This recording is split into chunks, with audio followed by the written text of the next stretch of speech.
नमस्कार, स्वागत है आपका। आप देख रहे हैं न्यूज नेशन डिजिटल और मैं हूं आपके साथ संजय यादव। आज प्रधानमंत्री नरेंद्र मोदी लोकसभा चुनाव में यानी आम चुनाव में वोटिंग और काउंटिंग के बाद पहली दफा दरअसल आज अपने संसदीय क्षेत्र पहुंच रहे और इस दौरान कहा जा रहा है कि बहुत सारी योजनाओं की सौगात वहां के लोगों को मिलने वाली है। वैसे भी अगर काशी यानी बनारस की आप परिस्थितियों को देखेंगे तो पहले जो हालात थे वहां से बहुत कुछ बदल चुके हैं, यानी बहुत सारा डेवलपमेंट हर कोने में दिखाई देता है। लेकिन सबसे बड़ा सवाल यहाँ से है, लोगों के दिमाग में ये है कि आखिर किसान सम्मेलन को संबोधित प्रधानमंत्री नरेंद्र मोदी आज पहली बार जब पहुंचेंगे चुनाव के बाद उस दौरान करने वाले हैं। और इसके अलावा आपको बता दें कि जो यहाँ से कुछ एक जो घोषणाओं की बात की जा रही है वो भी हो सकती है। और इन सब के अलावा आपको बता दें कि ये 17वीं किस्त होने वाली है जो लगभग 9,60,000 किसानों को जाने वाली। कुल मिलाकर ये है कि पहले किसान सम्मेलन को संबोधित करने वाले हैं, उसके बाद जो किसान सम्मान निधि योजना की किस्त होती है 17वीं किस्त वो जारी की जाएगी और इसके बाद जो जीविका दीदी हैं उनको भी एक तरह से संबोधित किया जाएगा और सम्मानित किया जाएगा। 3,000 सर्टिफिकेट बांटे जाएंगे। तो ये सारे कैलकुलेशन को अगर देखा जाए तो क्या वाकई में किसानों को साधने की कोशिश की जा रही है? मोहित हमारे साथ हमारे सहयोगी जुड़ रहे हैं और उनसे भी हम बातचीत करने की कोशिश करेंगे। मोहित, आज प्रधानमंत्री पहुंचने वाले हैं और तैयारियां जिस तरीके से वहां दिख रही हैं, ये देखिए तस्वीरें कई जगहों से हालांकि अभी आनी शुरू हो गई हैं कि जो तैयारियां प्रिपरेशन है। लेकिन सबसे बड़ा सवाल है कि प्रधानमंत्री इस बार वहां जा रहे हैं तो किसान सम्मेलन को संबोधित करने वाले हैं। चुनाव के बाद पहली सभा, पहली एक तरह से कहा जाए कि ये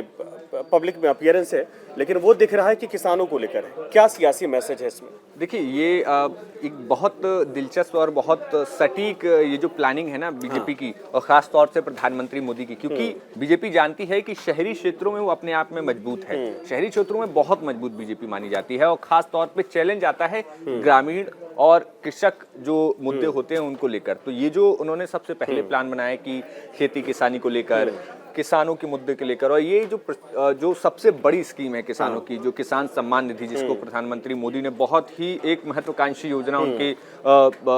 इमेजिनरी जो उनके विचार हैं उसको लेकर शुरू की है। तो ये जो किसान सम्मान निधि है वहाँ से वो शुरू कर रहे हैं, लेकिन साथ ही साथ जो आशा दीदी वर्कर और तमाम वो लोग वहाँ पर मौजूद रहेंगे और उनको संदेश दिया जाएगा कि उन्होंने खास तौर पर ये चुनाव के बाद जब वो आ रहे हैं तो काशी की जनता को जो उनका एक अंदाज है, जब 2014 में जब वो जीत के आए कि मुझे माँ गंगा ने बुलाया, उसके बाद अब जब 2024 में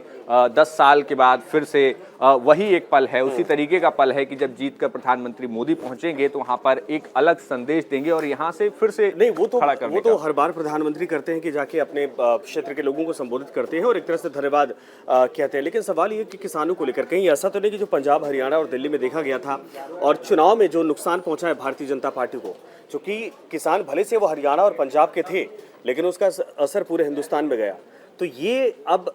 बीजेपी को या फिर सरकार को समझ में आ गया है कि किसानों को साथ लेकर चलना, या एक तरह से जो एक इमेज बनाई गई थी कि सुनते नहीं किसी की या बात नहीं कर रहे हैं किसानों से, समाधान निकालने की नहीं कोशिश की जा रही है, एमएसपी पर कमिटमेंट किया गया था वो पूरा नहीं किया जा रहा है। तो सबसे पहला फोकस वही है। देखिए, दो बड़ी चीजें, एक तो कृषि मंत्री शिवराज सिंह चौहान का बनाया जाना जो किसानों को लेकर बेहद कनेक्टेड है, दूसरा प्रधानमंत्री का सबसे पहले किसानों को संबोधित करना। ये क्या उस आंदोलन के डैमेज को कंट्रोल करने की तरफ पहला कदम है सरकार का? देखिए, डैमेज को कंट्रोल करना तो उसको इस तरीके से कहना अभी उतना सटीक बैठेगा कि नहीं बैठेगा, लेकिन यहाँ पर जो आपने अभी चर्चा की, शिवराज सिंह चौहान खुद वहाँ पर मौजूद रहेंगे। और अगर उत्तर प्रदेश की ही हम खाली बात कर लें, चूंकि किसान पूरे देश के लिए वो यहाँ से संदेश देंगे, लेकिन खास तौर पे उत्तर प्रदेश में जिस तरीके से जो किसान थे उन वहाँ पर सबसे ज्यादा मुद्दा जो है अन्ना पशुओं को, जो छोटा जानवर हैं, वो जो समस्याएं हैं खेत खलिहानों की, जो चूंकि उत्तर प्रदेश में क्या है कि पंजाब और दूसरे राज्यों में बड़े किसान हैं, बड़े उनके पास जमीन है, बड़ा क्षेत्रफल है, लेकिन यूपी में तमाम जो कृषक हैं जिनको लघु किसान कहा जाता है और सीमांत किसान कहा जाता है, तो इस तरीके के किसान उत्तर प्रदेश में ज़्यादा हैं और वहाँ पर उनके लिए जो अन्ना पशु की जो समस्या है, खासतौर पर धान खरीद का मुद्दा है, ये तमाम मुद्दे हैं। तो वो कहीं ना कहीं उस पर एक ज़रूर यहाँ पर ध्यान केंद्रित करने के लिए आज पीएम मोदी बड़ा संदेश दे सकते हैं। और किसानों की बात से वो साथ ही साथ किसानों के साथ वो कामगार जितने हैं, चाहे वो आशा बहुएं जिस तरीके से हमने बात की, और खास तौर पर वो मजदूर वर्ग को भी बहुत ज्यादा फोकस में लेकर प्रधानमंत्री मोदी चलते पहली लोकसभा चुनाव के बाद की पहली किस्त, और वैसे देखा जाए 17वीं किस्त है ये। प्रधानमंत्री लगभग 9 करोड़ 60 लाख किसानों के खाते में आज यहाँ से पैसा ट्रांसफर करेंगे और ये किस्त जाने वाली है। इसको अगर देखा जाए तो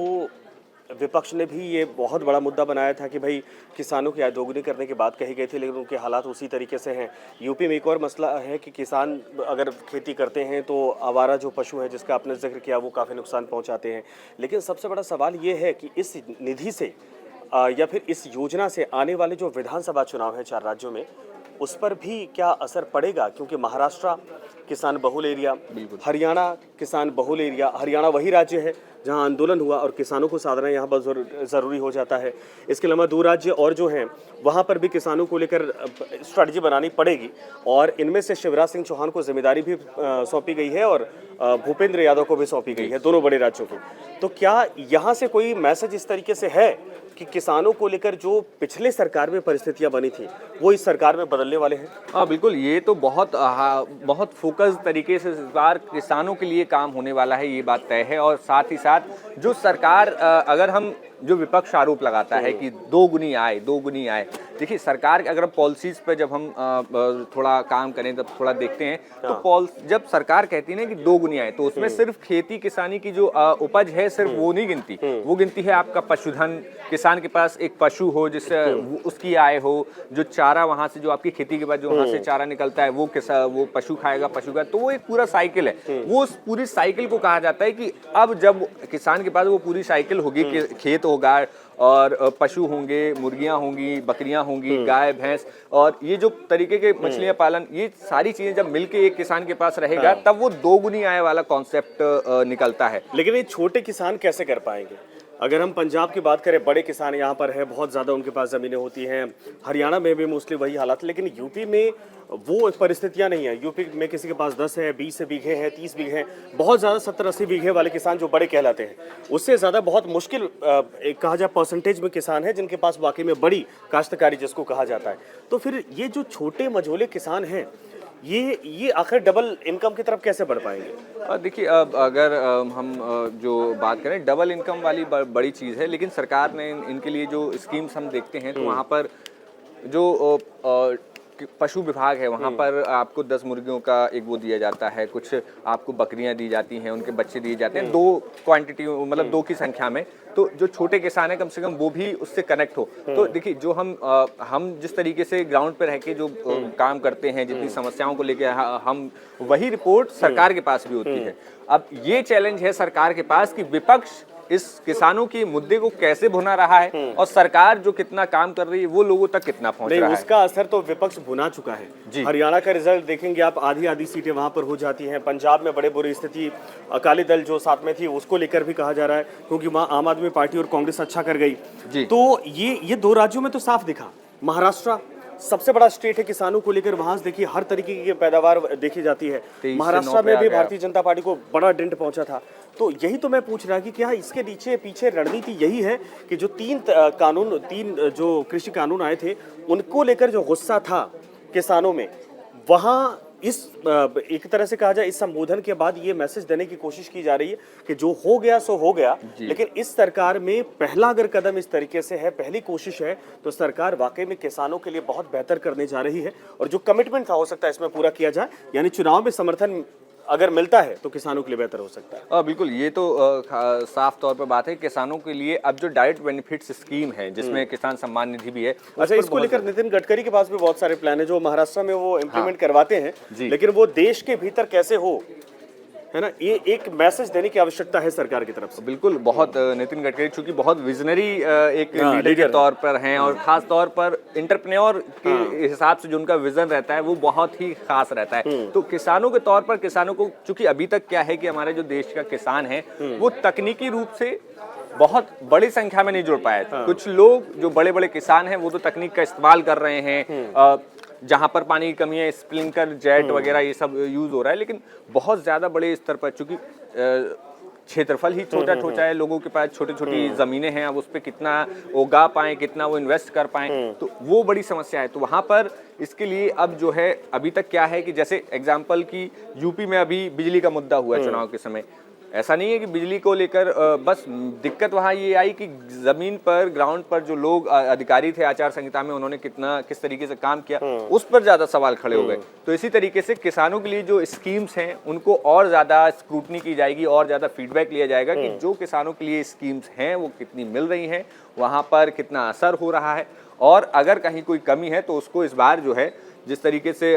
शिवराज सिंह चौहान को लाया गया है, तो चूंकि शिवराज सिंह चौहान की जो कनेक्टिंग है जो लोगों के, चूंकि वो उस तरीके के नेता नहीं है कि सिर्फ बड़े हैं, वो सिर्फ जितने बड़े वो नेता हैं उतने ही ज्यादा वो लोगों से कनेक्ट करते हैं। वो किसी गांव में जाते हैं, किसी महिला से बात करते हैं, किसानों के साथ बहुत बार देखा है कि खेतों में जाकर साथ में खाना खा लेते हैं, बैठ जाते हैं, उनके साथ वो हाव भाव दिखता है कि वो जाहिर सी बात है ग्राउंड से जुड़े हुए हैं, तो ये बेनिफिट जरूर हो सकता है। लेकिन हाँ,